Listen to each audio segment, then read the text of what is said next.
அது அவரை பார்க்கும் பொழுதே எனக்கு அந்த எப்படி சொல்கிறதுன்னு எனக்கு தெரியலப்பா. அவரை பார்க்கும் பொழுது ஒரு ஆனந்தம் எனக்குள்ளேயே வருது.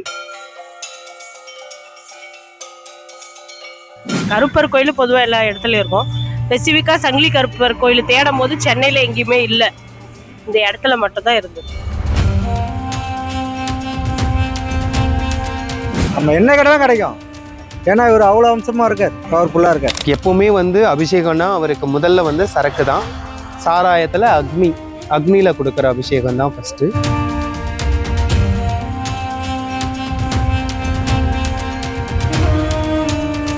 ரொம்ப உக்கிரமானவர். கருப்பன்லேயே இவர் முன்னோடின்னு சொல்லலாம். இவருடைய அருள் இருந்தால் தான் நம்ம குலதெய்வத்துக்கிட்டேயே போக முடியும். இவன் உக்கிரமான தெய்வம் தான், ஆனால் அதை தாண்டி கருணையாக அரவணைச்சிக்க கூடியவன், பாசத்துக்கு கட்டுப்பட்டவன் தான் இந்த சங்கிலியா.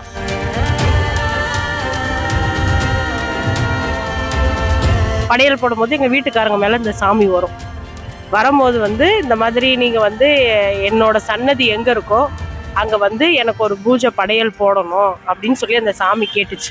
கருப்பனோட பார்வையில் ஒரு முறை நீங்கள் பட்டாலே வேற மாதிரி உங்கள் வாழ்க்கையோட பாதையை மாற்றி கொடுக்கறதுக்கு நிறைய வாய்ப்புகள் இருக்கு. அவருக்கு அபிஷேக பிரியன், அன்னதான பிரியன்.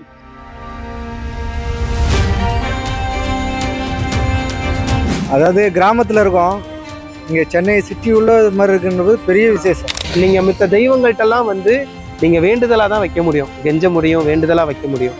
ஆனால் கருப்பங்கிட்ட மட்டும் எனக்கு நீ இதை செஞ்சு தாண்டா கொடுக்கணும், நீ கொடுத்து தாண்டா ஆகணும் அப்படின்னு நம்ம அடமெண்ட்டாக பிடிவாதம் பிடிக்க முடியும். அவரு நிறைவேற்றி கொடுப்பாரு என்னோட கோரிக்கையை. ஒரு 7 சைக்கிள் தேங்காயில் விளக்கோ, இல்லை எள் விளக்கோ, இல்லை பூசணியில் விளக்கோ, அந்த மாதிரி உங்களோட திருமண தடையாக இருக்கட்டும், குழந்தை தடையாக இருக்கட்டும், வீடு பிரச்சனையாக இருக்கட்டும், தோஷ நிவர்த்திகளாக இருக்கட்டும், குலதெய்வம் என்னன்னே தெரியலை இது வரைக்கும் கண்டுபிடிக்க முடியலன்னா இருக்கட்டும், இல்லை இவனை குலதெய்வமாக ஏற்று எடுத்துக்கிட்டாலும் சரி, இல்லை உங்களுக்கு குழந்தை பிரச்சனையாக இருக்குது, இல்லை ஜாதக சம்மந்தப்பட்ட பிரச்சனைகளாக இருக்குது, வீடு சம்மந்தப்பட்ட தோஷ நிவர்த்திகள் எதுனாலுமே கருப்பங்கிட்ட நீங்கள் வரலாம்.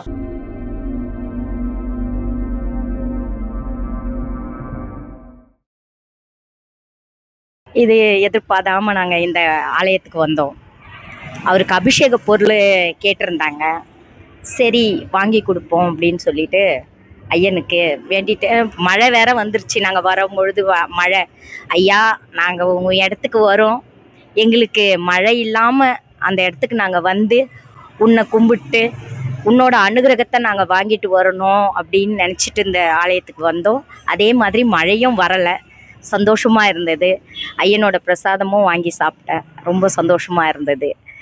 எனக்கு முதல் முறையாக இப்போ தான் வரேன். இந்த முதல் இங்கே அபிஷேக பொருள்னு ஒரு பத்திரிக்கை எடுத்து கொடுத்தாங்க. அப்போது அந்த பத்திரிக்கையிலேருந்து பார்த்துட்டு அம்மாவுக்கு நாங்கள் இப்போ ஃபோன் பண்ணி கேட்டுட்டு, அப்புறமா என் பிள்ளை தான் எல்லாமே செஞ்சுட்டு வந்தார். சரி பார்ப்போம் ஐயனை எப்படி இருக்காரு அப்படின்ட்டு. ரொம்ப அழகாக இருந்தது, எனக்கு ரொம்ப பிடிச்சிருந்தது. அதனால் நாங்கள் ஐயனை பார்க்கும் பொழுதே, அவர் பூ மேலேருந்து கொட்டும் பொழுதே எனக்கு சந்தோஷம். அவர் நிறைவேற்றி கொடுப்பாரு என்னோட கோரிக்கையை அப்படின்றது எனக்கு ரொம்ப சந்தோஷமாக இருந்தது. ஐயனோட கனியும் கையில் கொடுத்துட்டாங்க. நான் வாங்கிட்டு வரலையே, கனி வாங்கிட்டு வரலையே, எப்படி நம்ம போய் அடுத்தவங்க கனியை நம்ம வாங்க முடியுமான்னு நினச்சா, நல்ல வேலை அம்மாவே சொல்லிட்டாங்க, நீங்கள் வாங்கிக்கலாம், பரவாயில்லை வாங்கிக்கங்கன்னு சொன்னாங்க. அதனால் நான் வாங்கிட்டேன்ப்பா. ரொம்ப சந்தோஷமாக இருந்தது. இந்த ஆலயத்துக்கு நாங்கள் வந்தது ரொம்ப சந்தோஷமாக இருக்குது. அடுத்த வருடம் அவர் நிறைவேற்றி கொடுப்பாருன்னு தம்பி சொன்னாங்க, நிறைவேற்றி கொடுத்துருவாரு. ரொம்ப சந்தோஷமா இருக்குதுப்பா. ஒரு ஆனந்த கண்ணீர், என்னால் முடியல, அந்த கண்ணீரை அடக்கிறதுக்கு முடியல. அது அவரை பார்க்கும் பொழுதே எனக்கு அந்த எப்படி சொல்றதுன்னு எனக்கு தெரியலப்பா. அவரை பார்க்கும் பொழுது ஒரு ஆனந்தம் எனக்குள்ளேயே வருது. அதனால அவருக்காக நான் செய்யணும்னு நினச்சிருந்தேன், அதை செய்யறதுக்கு அனுகிரகத்தை கொடுத்துருக்கிறாரு. நான் சத்தியமூர்த்தி நகர்லேருந்து வரேன். என் பேர் மாதவன். அந்த ஆலங்குடி சங்கிலி கருப்பு யூடியூப் தான் பார்த்தேன் நான் அந்த அம்மாவை. அதனால் அந்த அம்மாவிட்ட ஆசீர்வாதம் வாங்கலான்னு வந்திருக்கேன். வந்த இடத்துல இந்த கருப்பனை பார்த்தேன். அவர் ரொம்ப சூப்பராக இருக்கார். அவரை பற்றி சொல்கிறதுக்கு வார்த்தையே வரல இந்த டைமுக்கு. நானும் கருப்பன் பிரியன், அவர்கிட்ட ஆசீர்வாதம் வாங்கிட்டு போகலான்னு வந்திருக்கேன். ஆனால் இங்கே வந்தபோது சூப்பராக இருக்குது. வேண்டியதெல்லாம் கொடுப்பாரு, கண்டிப்பாக தருவார். நம்ம என்ன கேட்டாலும் கொடுப்பாரு அவர். அந்த அம்சத்தில் தான் இருக்கார் அவர். நம்ம எந்த கஷ்டமாக இருந்தாலும் அவர்கிட்ட சொல்லிட்டு போகலாம். கண்டிப்பாக அதை நிறைவேற்றுவார். அதாவது கிராமத்தில் இருக்கோம், இங்கே சென்னை சிட்டி உள்ள இது மாதிரி இருக்குன்றது பெரிய விசேஷம். அந்த விசேஷத்தில் பார்த்துட்டு நம்ம கேட்கும்போது அவ்வளோ ஒரு ஆனந்தமாக, அவர் பார்க்கும்போது அவ்வளோ ஆனந்தமாக இருக்கும் நம்ம. என் பேர் சந்தியா. நாங்கள் வந்து துறப்பாக்கத்துலேருந்து வரோம். நாங்கள் இந்த சங்கிலி கருப்பர் கோயில் சென்னையில் எங்கே இருக்குன்னு தேடிட்டு இருந்தோம். அப்புறம் வீடியோ மூலியமாக தான் இந்த அம்மாவோட நம்பர் போட்டிருந்தாங்க, இந்த மாதிரி எண்ணூரில் இருக்குது அப்படின்னு சொல்லிட்டு. இதான் ஃபஸ்ட்டு டைம் வரோம். நல்லா இருக்குது, நல்லா பண்ணுறாங்க இந்த அம்மா. அபிஷேகம் பண்ணுறது இதெல்லாமே நல்லா நிறைவாக பண்ணுறாங்க. நல்லா ஒரு பாசிட்டிவ் வைப் வருது. ரொம்ப நாளாக தேடிட்டு இருந்தோம், எங்கெங்கேயோ தேடினோம், எங்கேயோ கிடைக்கல. கடைசியில் அந்த சங்கிலி கருப்பை இங்கே தான் கொண்டு வந்து எங்களை விட்டுருக்கான். சந்தோஷமாக இருக்குது, நல்லா இருக்குது, நல்லா பூஜைலாம் நல்லா பண்ணுறாங்க, நிறையவா இருக்குது. அபிஷேகம்லாம் பார்த்தீங்களா? பார்த்தேன், எல்லாமே நல்லா பண்ணுறாங்க. நம்மளுக்கு பார்க்கறதுக்கும் நல்லா சந்தோஷமாக இருக்குது. கடவுளோட அருளும் நம்மளுக்கு நல்லா கிடைக்கும். இவர் ஏன் தேடிட்டே இருக்காரு? இவர் ஏன் தேடிட்டு இருக்கேன்னா, எங்கள் வீட்டுக்காரங்க மேலே வந்து வருஷம் வருஷம் வந்து நாங்கள் ஆடி மாதம் படையல் போடுவோம். வீட்டில் படையல் போடும்போது எங்கள் வீட்டுக்காரங்க மேலே இந்த சாமி வரும். வரும்போது வந்து இந்த மாதிரி நீங்கள் வந்து என்னோட சன்னதி எங்கே இருக்கோ அங்கே வந்து எனக்கு ஒரு பூஜை படையல் போடணும் அப்படின்னு சொல்லி அந்த சாமி கேட்டுச்சு. அதுக்காக நாங்கள் தேடி வந்தோம் இந்த கோயிலுக்கு. சாமி சொன்னதுனால வந்தோம். கருப்பர் கோயில் பொதுவாக எல்லா இடத்துலையும் இருக்கும். ஸ்பெசிஃபிக்காக சங்கிலி கருப்பர் கோயில் தேடும் போது சென்னையில் எங்கேயுமே இல்லை, இந்த இடத்துல மட்டும்தான் இருந்தது. ஆமாம், தெரியாது. ஆனால் ஒரு சின்ன கோயிலாக தான் இருக்குது. ஆனால் பண்ணுறதுலாம் பார்த்திங்கன்னா நல்லா பிரம்மாண்டமாக பூஜையிலேருந்து இந்த அபிஷேகத்துலேருந்து எல்லாமே நல்லா பண்ணுறாங்க. பார்க்குறதுக்கு சின்ன கோயிலாக இருக்குது, இன்னும் நிறைய பேர் வரணும். ஆலமரத்து நல்லா இருக்குது பார்க்குறதுக்கு. அதாவது வந்து ஒரு ரியலிஸ்டிக்காக இருக்குது. கடவுள் நம்ம முன்னாடி நின்று நம்மளுக்கு அருள் பாலிக்கிற மாதிரி இருக்குது. ஆலமரத்தில் ஒரு நேச்சுரலாக இருக்குது. ஆமாம், நாங்கள் தான் கடவுளுக்கு சமைச்சும் இருக்கோம் இன்னைக்கு. அது வந்து எங்களுக்கு பெரிய கொடுப்பனை. இன்னைக்கு இத்தனை நாளில் வந்து அவங்க சமைச்சிருப்பாங்க, அவங்க படையல் போட்டிருப்பாங்க, எல்லாம் பண்ணியிருப்பாங்க. இந்த வருஷம் வந்து நாங்கள் வரணுன்ட்டு அவர் உத்தரவு விட்டுருக்காரு. அவ்வளோதான், எவ்வளோ நாள் போச்சு வந்துச்சு. ஆனால் இன்னைக்கு நாங்கள் வரணும், நாங்கள் பண்ணணும்னு அவரோட உத்தரவில் நாங்கள் வந்திருக்கோம் இன்னைக்கு. இங்கே ஆலமரத்தடியில் குடி கொண்டு அருள்பாலித்து வருவதால் இவர் வந்து ஆலங்குடி சங்கிலி கருப்பர் என்று அழைக்கப்படுகிறார். ரொம்ப உக்கிரமானவர். கருப்பன்லே இவர் முன்னோடின்னு சொல்லலாம். இவருடைய அருள் இருந்தால் தான் நம்ம குலதெய்வத்துக்கிட்டேயே போக முடியும். எல்லா குலதெய்வத்துக்கும் பரிவார தேவதைகளுக்கும் இவர் தான் காவல்காரரு. அந்த வகையில் இன்றைக்கு ஆடி அமாவாசை மாலை சிறப்பு பூஜை நடைபெறதுனால இதில் கலந்துக்கலான்னு வந்தோம். பூஜையில் கலந்துக்கிட்டு அபிஷேகம் பார்க்கும்போதேவோ ஐயாவோட அருள் பரிபூர்ணமாக கிடைச்சது. எல்லாருமே சங்கிலி கருப்பனை அருள் வணங்கி அவருடைய அருள் பெற்று சேமமாக இருக்குன்னு கேட்டுக்கொள்கிறேன். ஃபஸ்ட் டைம் இப்போ தான் வரேன்.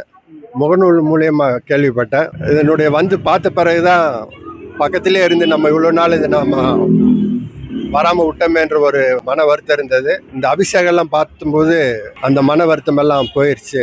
அதாவது அம்மன் கோயில்னா வந்து வெள்ளிக்கிழமைனா பெரும் அது நடைமுறையில் அப்படி ஆயிடுச்சு. இவர் வந்து காவல் தெய்வம், எல்லாருக்குமே காவல். இப்போ அம்மன் கோயில் போனீங்கன்னா முன்னாடி பார்த்தீங்கன்னா முனீஸ்வரர் இருப்பார், இல்லை கருப்பசாமி இருப்பார். அப்போ இவர் கும்பிட்டுட்டு தான் நம்ம போகணும். ஆனால் மக்கள் நேரடியாக அம்மன்கிட்டே போயிடுறதுனால இவர் அவ்வளவு இதெல்லாம். ரெண்டாவது இவருக்குன்னு எந்த ஒரு நாள் முக்கியத்துவமாக வச்சு முன்னோர்கள் வழிபாடுனால அது தெரியாமல் போயிடுச்சு. சங்கிலி கருப்பனுக்கு ஆடி அமாவாசை அன்னைக்கு சிறப்பு வழிபாடு நடக்கிறதுனால இதே மாதிரி எல்லா கருப்பசாமி கோயிலையும் ஒரு குறிப்பிட்ட நாள் சிறப்பு வழிபாடு பண்ணாங்கன்னா, நீங்கள் சொல்கிற மாதிரி அம்மன் கோயில் பெருமாள் கோயில் மாதிரி கருப்பசாமி கோயில்லையும் மக்கள் பெரும்பாலும் வருவாங்க. அதுக்கான இதை பக்தர்கள் ரெடி பண்ணோம். இப்படி ஒரு கோயில் இருக்குன்றது தெரியாமல் இருக்கிறதுனால மக்கள் கவனத்துக்கு இது வரல. வணக்கம்ப்பா, என்னோட பேர் விஜயம்மா. ஸ்மித்தான்னு கூப்பிடுவாங்க. என்னோட பேர் ஸ்மிதா அவிமுக்தா, பட் கூப்பிடுறது விஜயம்மா. நம்ம ஆலயத்தோட பேர் பார்த்தீங்கன்னா ஆலங்குடி சங்கிலி கருப்பர் சன்னதி. சன்னதினாலே ஒரு குருஸ்தானத்தில் வைக்கக்கூடிய ஒரு நிலைக்கு தான் சன்னதின்னு பேர். அதையும் விட ஆலங்குடி அப்படிங்கிற பேர் வந்து ஊருன்னு நினச்சிக்கிறாங்க நிறைய பேர். ஊரு கிடையாது. ஆலமரத்தில் நில கொண்டு நின்னனாலையும் அவன் ஆலமரத்தில் குடிகொண்டு ஆட்சி செய்யறதுனால ஆலங்குடி அப்படிங்கிறது பேர். ஆலங்குடினா மகா பெரியவன் அப்படின்னு சொல்லி இன்னொரு அர்த்தமும் இருக்குது. இவரோட வரலாற்று வழி பார்த்தீங்கன்னா பூர்வ பூமின்னு பார்த்தா உசிலம்பட்டி தான். சரிங்களா? எல்லையில் நம்ம இங்கே வீட்டில் தான் இதை பண்ணி ஸ்தாபிச்சது. கீழே இருக்க மூலவர் வந்து பார்த்தீங்கன்னா நிலத்தடியில இருந்து கிடைச்சவர். அது ஒரு கனவு மூலியமா சொப்பனத்து வழியா வந்து இங்கே எனக்கான ஒரு எல்லையை நிர்வகிக்கணும் அப்படின்னு சொல்லி உத்தரவின் பேர்ல வந்ததுதான். நிறைய இந்த நம்ம எண்ணூருக்கு வீட்டில் தான் வச்சிருந்த இந்த சிலை சுட்ட களிமண் சிலை. அதனால இந்த களிமண் சிலைக்குங்கிறதுனால தான் நம்ம வந்து அபிஷேகங்கள்லாம் வந்து முதல் அபிஷேகமே அக்னியா கொடுக்குறோம். நம்ம சாராயம் ஊற்றி அக்னி அபிஷேகமாக நம்ம பண்ணித்தரோம். இது நிறைய பேருக்கு வந்து சிலையை எரிக்கிறதே வந்து சக்தி போயிடும், சிலையை எரிச்சாலே வந்து நம்ம அவமதிக்கிறோம், நிறைய நெகட்டிவான சில விஷயங்கள்லாம் இருக்குது. ஆனால் மக்களுக்கு சொல்லிக்கக்கூடிய விஷயம் என்னன்னா, இப்போ களிமண் சுடுமண் அதுக்குன்னா ஒரு சில வீரியங்கள் இருக்குது. இன்னொன்று இது ரசபாசான கட்டு மூலியமாக மூலிகை சிலை வழியாக நம்ம ரெடி பண்ணி நம்ம பிரதிஷ்டை பண்ணியிருக்கோம். முழுக்க முழுக்க ஆகமத்திற்கு அப்பாற்பட்டு நம்ம பிரதிஷ்டை பண்ணியிருக்கோம்.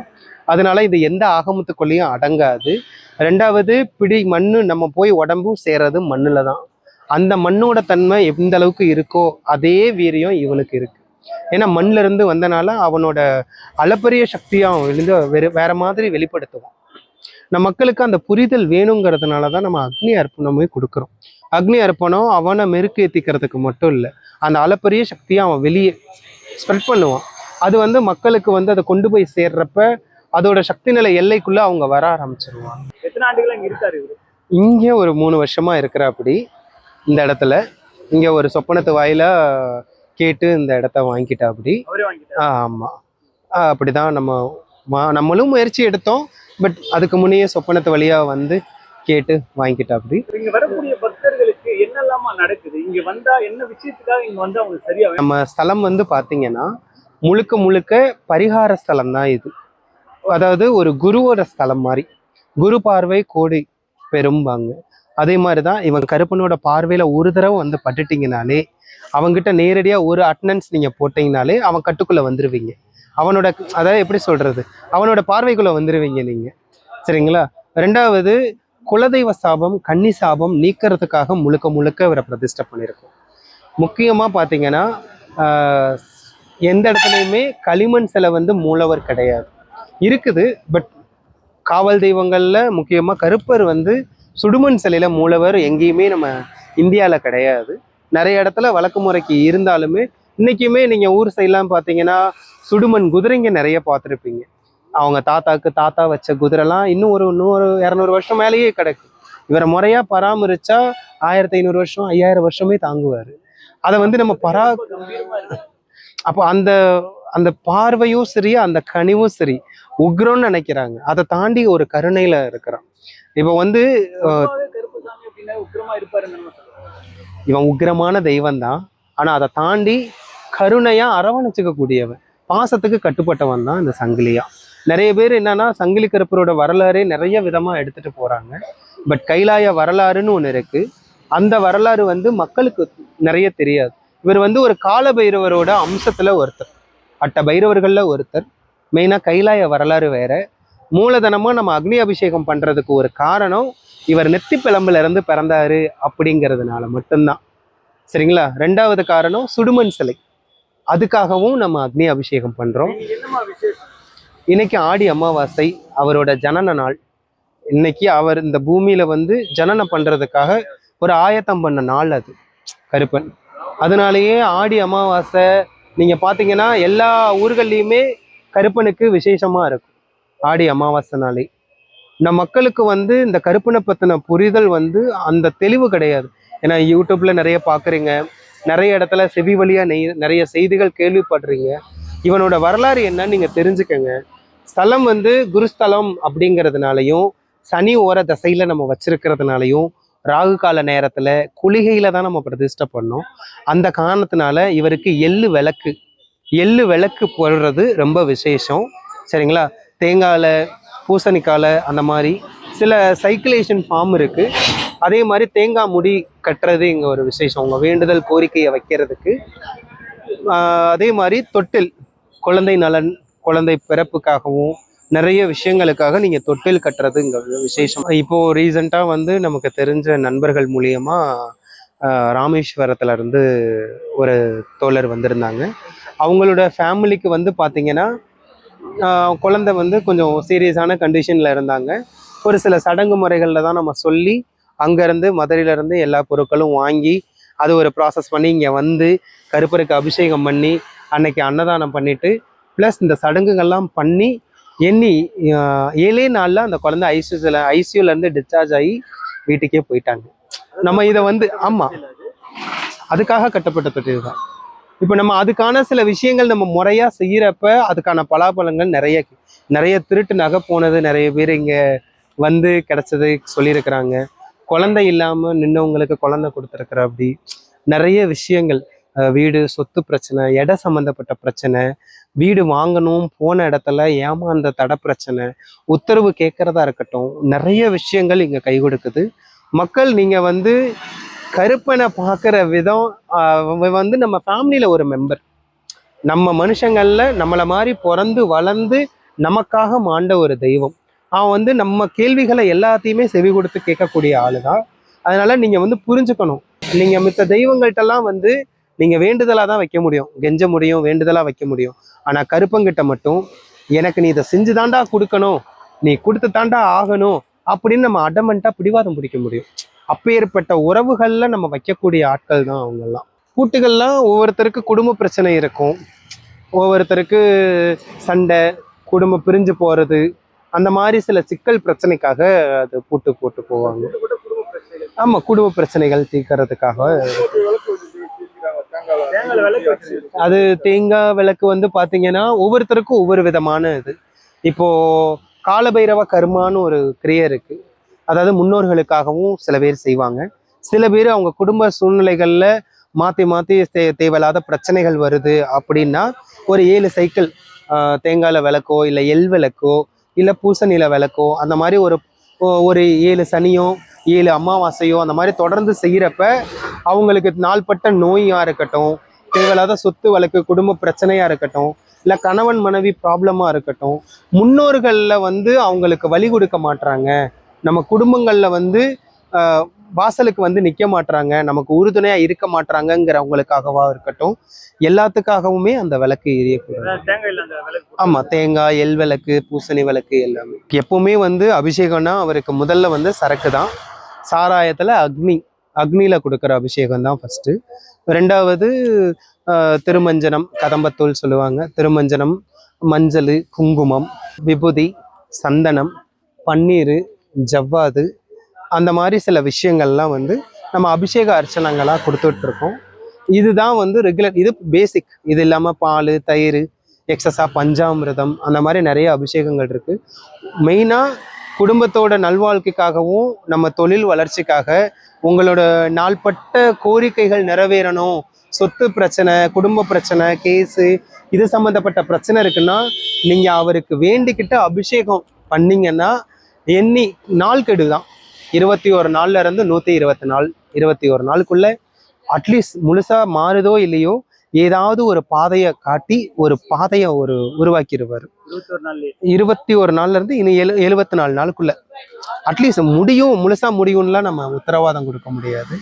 அவன் நடத்தி கொடுப்பான், அது வேற, நீங்க நம்பினாதான் தெய்வம், சரிங்களா? ஆனா அந்த 24 நாளுக்குள்ள ஏதாவது ஒரு பாதையாவது காட்டிடுவாரு நமக்கு. அதுக்கான சொல்யூஷனுக்கு ஏதாவது ஒரு கெப்பாசிட்டி, ஒரு லைன் வந்து நீ மண்ணை நினைச்சா அது மண்ணு இல்லை, மண்ணோட பிடிமனை வந்து பார்த்தீங்கன்னா ரொம்ப நம்ம எப்படி குலைச்சாலும் மாறிடும் மண்ணு. அதே மாதிரிதான் இவரும், நம்ம என்ன தேவைக்கு எப்படினாலும் அவனை கோரிச்சு கேட்டுக்கிட்டா அதுக்கான வேலைகளை அவர் செஞ்சு கொடுப்பார். அக்னி பூஜை பண்ணும்போது பாத்தீங்கன்னா அதுல மேல பெயிண்ட் பண்ணிருக்கீங்க, இது வரைக்கும் எந்த சேதமும் எதுவுமே ஆகாம இருக்கு. அதுதான் அவனோட செயல் தான். நம்ம வந்து அது அவனுக்கு தேவையான ஒண்ணு. ஏன்னா இப்போ இது களிமண் சிலை, சுட்ட களிமண் சிலையில மூலிகை ரசப்பாசனம் எல்லாம் பண்ணி பாதரசம் அடக்கி உச்சந்தல்ல இருந்து நெஞ்சுக்குழி வரைக்கும் அடக்கியிருக்கோம், ப்ளஸ் மூளை வரைக்கும் இது பண்ணியிருக்கோம். உள்ள வந்து கிட்டத்தட்ட ஒரு நிறைய விதமான விஷயங்கள்லாம் நம்ம உள்ள சேர்த்துருக்கோம், சரிங்களா? அதுக்கேற்ற மாதிரி சில விஷயங்கள் நம்ம அபிஷேகமா செய்யறப்பதான் அதோட பலாபலன் வேற மாதிரி உங்களுக்கு காட்டும், வர மக்களுக்கும் காட்டும். அவங்க பத்ரகாளி, ஒரு துணை, உடன்பட்ட தங்கை அவள். அசைவ படையல் எப்பவுமே இருக்காது, குறிப்பிட்ட நாட்கள் தான் இருக்கும். எப்பவுமே அன்னதானம் இங்க ரொம்ப சிறப்பு. அவருக்கு வந்து அபிஷேக பிரியன், அன்னதான பிரியன். அதனால கருப்பர் பொறுத்த வரைக்கும் நீங்க அவனை அபிஷேகம் செஞ்சீங்கன்னா மனம் குளிர்ந்து நிறைய விஷயங்களை செஞ்சு கொடுப்பாரு. இன்னும் அன்னதானம் செய்யறப்ப அவர் சில விஷயங்களை வந்து அவர் நிறைய காட்டி கொடுப்பாரு. சரிங்களா?